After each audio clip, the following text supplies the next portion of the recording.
আজকে আমি ওই সমস্ত মানুষদেরকে বলতে চাই যারা রাসূলের আশিকে রাসূল, যদি কোনো কুলাঙ্গার বেয়াদব আমার নবীর মান সম্মানের উপর আঘাত করে, আমার নবীর মান সম্মানের উপর কটূক্তি করে, আমার নবীর দাড়িকে ছাগলের দাড়ির মধ্যে কোনো কুলাঙ্গার বেয়াদব বলে, তুমি যদি আসলে মুসলমান হও, তুমি যদি রাসূলের প্রিয় উম্মত হও, তুমি যদি কাটে মুমিন ঈমানদার হও, তাহলে এই কুলাঙ্গার বেয়াদবদের বিরুদ্ধে তুমি হাতিয়ার নিয়ে ময়দানে নেমে যাও।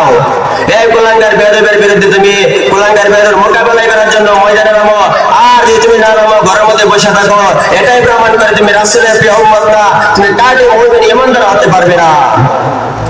এই জন্য তোমার যদি ক্ষমতা থাকে তুমি হাত দ্বারা বাধা দাও, অস্ত্র দিয়ে বাধা দাও। আর যদি তোমার ক্ষমতা না থাকে তাহলে তুমি মুখ দিয়ে বাধা দাও। আর যদি তোমার মুখ দিয়ে বাধা দেওয়ার ক্ষমতা না থাকে তাহলে তুমি মনে প্রাণে ঘৃণা করো এই কুলাঙ্গার বেয়াদবদেরকে।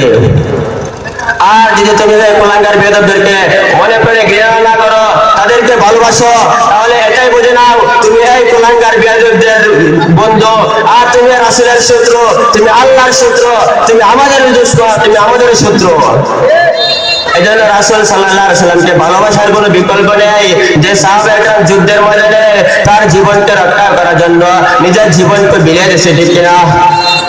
এই জন্য আজকে দুনিয়ার জমিনে যদি রাসূলের সম্মান রক্ষা করতে গিয়ে, রাসূলের ইজ্জত রক্ষা করতে গিয়ে আমাদের জীবনে দিতে হয়, আমরা জীবন দেওয়ার জন্য প্রস্তুত, ঠিক কিনা? রাসূলের সম্মান রক্ষা করতে গিয়ে আমাদের কল্লা যেতে পারে, রক্ত দিয়ে সাগর হয়ে যায়, তারপরে রাসূলের সম্মানকে আমরা রক্ষা করবো। কারণ আমাদের জানের চাইতে, আমাদের মালের চাইতে রাসূলের সম্মান আমাদের কাছে বেশি, ঠিক কিনা? এই জন্য রাসূল সাল্লামকে ভালোবাসতে হবে। কুলাঙ্গার বেয়াদবদের বিরুদ্ধে যখন কোন কুলাঙ্গার বেয়াদব আমার সামনে আমার নবীকে হাত দিয়ে কোনো কটূক্তি করে, তখন আমি তার হাত দিয়ে ভেঙে দিব। যদি কোনো কুলাঙ্গার বেয়াদব এই মুখ দিয়ে আমার নবীকে গালি দেয়, তাহলে তার বিরুদ্ধে তার মুখকে আমরা, তার জিহ্বাকে আমরা টান দিয়ে ছিঁড়ে ফেলবো, ঠিক কিনা?